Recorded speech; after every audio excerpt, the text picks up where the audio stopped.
Hey there, everybody. This is Kristin from Teaching Balance, and I am here with you with this week's mindfulness meditation practice. And this is our final week of May, our final Monday of May, anyway, and holiday weekend, if I'm not mistaken. And it's been a good month, actually. I've been very excited about this month's theme of completing the stress cycle.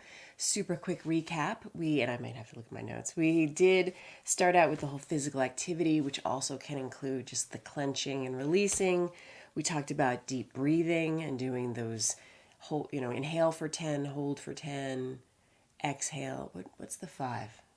Inhale for 5. Hold for 10, release for 10, hold for 10. Then we did the week focusing on the idea of using laughing and or crying as a way to close the stress cycle, to conclude it, to recalibrate our bodies, and be ready to recover and move forward. And then the most recent one was the physical affection one, where I got all embarrassed for some reason. And so the final one, the one that I've been also looking forward to sharing with you, is another two-piece or two-parter in the sense that I'm combining these various approaches. And so the first one is one that is very dear to my heart, to be honest with you, and that is the idea of creative expression. And creative expression, the idea behind that, of course, can be very wide when it comes to what you might interpret that as. So creative expression could be what most people would think of typically, which is, drawing, doing music, doing some sort of, theater or, improv or whatever it might be, all the ways that you have the opportunity to use that creative side of yourself. It could be cooking. There's just so many ways that you can look at it. And I've actually really been exploring the concept of creativity quite in depth recently. I'm reading a book, I'm always referencing books. And the one that I've been very slowly making my way through is called The Artist's Way by Julia Cameron. I may have even referenced that before. But there's this concept that she explores, which is we all are an artist in some way, shape, or form, even if we don't necessarily feel artistic per se, or we don't see ourselves as creative types, but we all have it within us, and that it really does us a service to honor the fact that we have this creativity within us, and it doesn't have to be about, creating some sort of a product that is of any preconceived level of, aesthetic, appreciation, or, that it somehow needs to be of a certain quality, if you will, that it's just about the actual action itself. It's about that creativity and not worrying about, what someone else might interpret it as, or how they might perceive your outcome. And so any kind of creative expression is one of the approaches that the authors of that book, Burnout, recommend. And then the second one, which also is just so great, particularly right now, at least as of this filming, states are beginning to become more open, being able to see your relatives and your friends and all of that. And so the wording that they use is positive social interaction.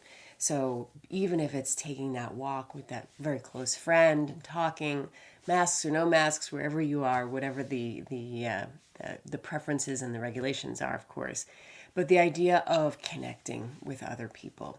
And so if you were able to do that in person, and of course it can just be with the people in your own home, your family, your roommates or friends, and of course it can also be with people outside of your home, people in the workplace, etc. So just to wrap up for this final week, this final Monday of the theme of closing the stress cycle, the final two suggestions by those authors is one, some sort of creative expression on your part, something that gives you joy, doodling, writing, write a haiku, whatever you want to do. And then the other one is that positive social interaction in whatever way that you feel you're drawn to.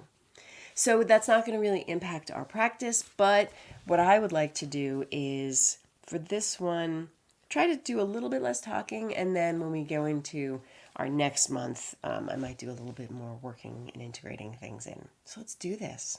I'm going to set my timer for 10 minutes. Allow yourself just to settle in. I'm always going to want to roll those shoulders back. It feels so good.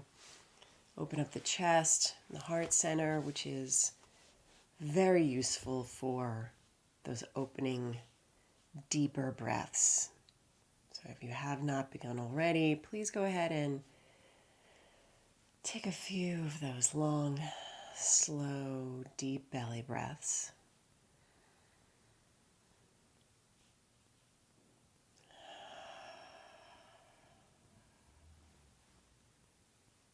Filling the lungs from the bottom to the top. And then releasing as fully as you can, expelling all of that air, which inspires yet another deep breath.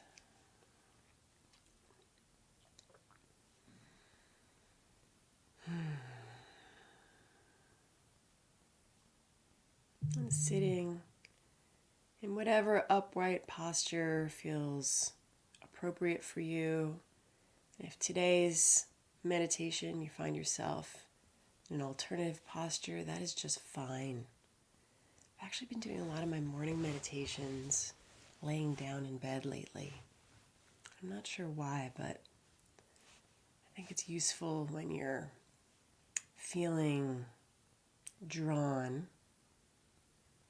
to do something in a certain way, to give yourself some latitude and honor what that impulse is. So wherever you find yourself today, trusting yourself and honoring that impulse and giving yourself permission to do whatever feels right.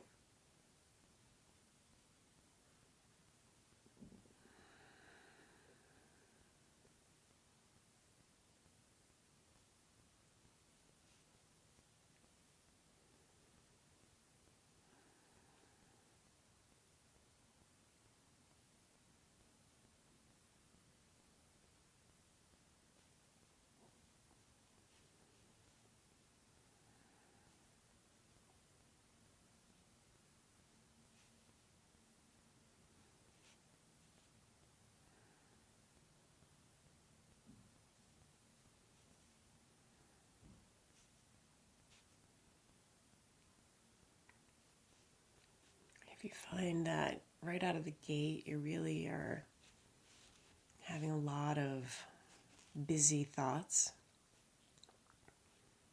remembering that that's fine.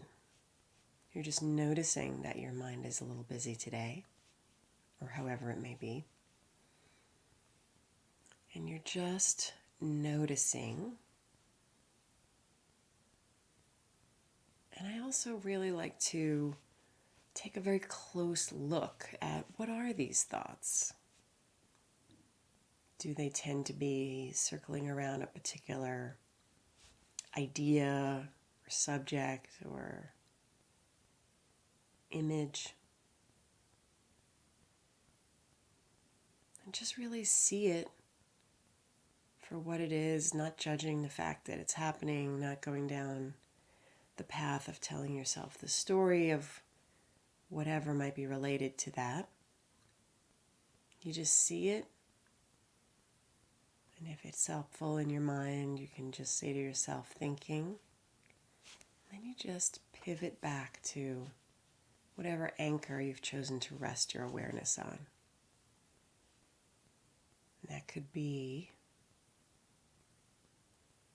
sensations associated with the breath. Could be any other bodily sensations. Could be sounds. Or just this idea of open awareness, just noting from moment to moment whatever you observe through your sense doors. And just being present to what that is as that experience unfolds for these 10 minutes.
And just continuing to allow yourself to rest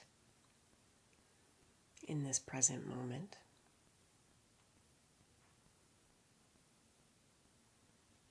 Rest in, honestly, the boredom associated with it. It's rather boring to watch your breath or rest your attention on a sensation. There usually isn't all that much really going on to keep your interest, and that's why there's a little bit of effort in holding it there or bringing it back over and over. And remembering that resting our attention in the present moment, however boring it may be, is how we make space for that deep rest.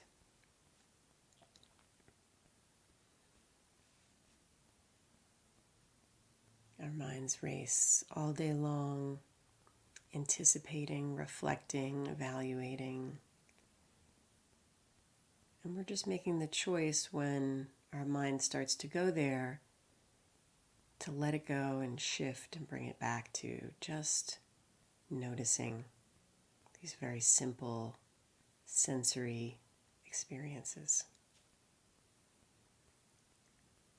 So let's do that for the last 2-ish or so minutes until you hear the final bell.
that's our 10 minutes.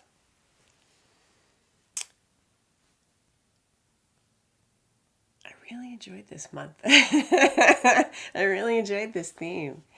I hope you did as well. Just as a reminder, these practices probably every 3 to 4 weeks or so are uploaded into the member section of our of basically teachingbalance.com. We do have a few new members, so welcome new members. Some of you coming back and some of you who are brand spanking new, so welcome. We're excited to have you here. And just as a reminder, if you go to teachingbalance.com, in that upper right hand menu, and of course depending on if you're looking at it on a desktop, laptop, or a mobile device, but basically you look for that link that says members, and then the drop down happens. And my favorite is the practices by genre, and those are grouped in that way, and you can see that when you get in there. But if you're thinking like, oh, all those ones from May, I want to revisit those, you can always go back and just see those loaded in that chronological order. And so as a reminder, as of right now, in this moment, May, June 2021, the password is TBAL 2021. So TBAL 2021. And that is your member password to access all of those. So never feel like you have to hang on to the emails if you don't want to. It should all be there and available to you. And if you have any issues, just let me know. Wasn't expecting to talk about that, but there you go. So thank you so much for, of course, taking this time for yourself. And thank you for allowing me to accompany you on this journey. And I will see you next week in June. Take care. Bye.